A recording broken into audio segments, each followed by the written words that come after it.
So Fortnite Battle Royale is finally out on Android devices. Well, to some extent.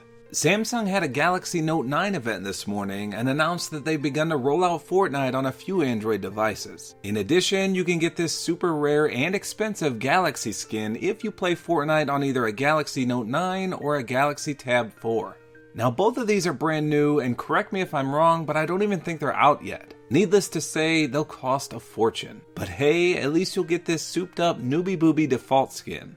But now back to Fortnite on Android. For the first few days of this beta, only Samsung devices will be compatible.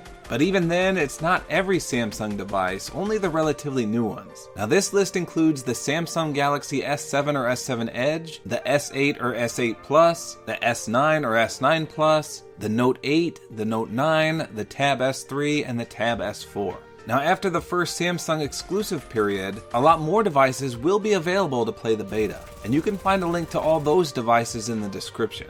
Now I myself own a Samsung Galaxy S9 Plus, so I was able to download and play the game already.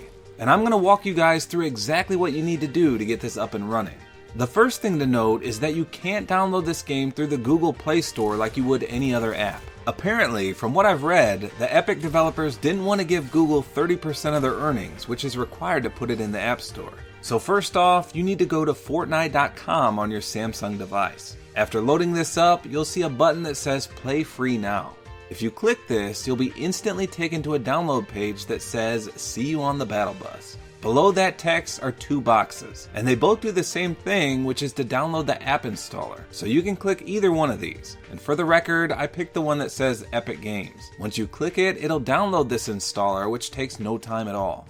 After you download it, you need to go and open it. Then it'll prompt you saying that your phone is not allowed to install unknown apps from this source. And this is apparently a result of the Epic developers not using the official Play Store. You need to click on the settings option, and then you can give your phone permission to enable apps downloaded through Chrome. And if you want to run Fortnite, you'll need to give it access to this. It'll then ask you if you want to install this application, and you simply click Install in the bottom right.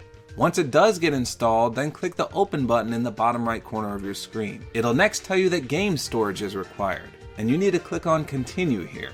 Once doing this, you'll see the option to install in a gold box towards the bottom, so click this. Now once the installation is complete, you just need to click Launch. And unfortunately, you'll have to endure another download here as all the current updates have to download for the game.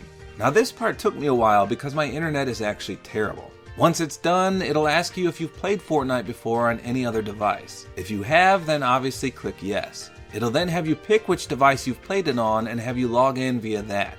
Now I play on the PS4, so I logged in through that device. Once you put in your credentials for whatever you pick, you'll be good to go. Now I had the chance to play a few games on my Galaxy S9 Plus, and I found that Fortnite easily runs as smoothly as it does on the iPhone. It has decent graphics and controls that manage to work as well as any third-person shooter could using on-screen controls. Everything from the Battle Pass to squads to in-game items are identical to what you'll find across every version of the game. Now before everyone asks me in the comments, stats on mobile do not affect your stats on console or PC. For example, getting a win on mobile does not give you a win on the PS4. And likewise, pooping the bed on mobile doesn't affect your KD ratio on the PS4 either.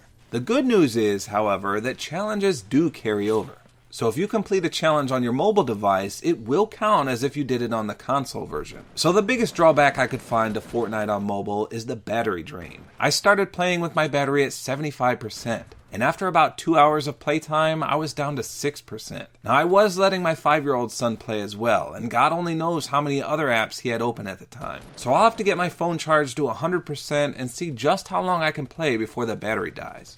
So that's really all there is to it. The fact that you have to go out of your way to do a workaround for the download since it's not in the Play Store is a little annoying, but it's great to actually be able to play on mobile finally. I absolutely hate anything Apple or iPhone related, so it's awesome to actually get to play finally. Now I lucked out in that I had a Samsung device already and it was on the approved beta list. If you don't have a Samsung device, you'll need to sit tight for just a few more days until Fortnite rolls out on more Android devices.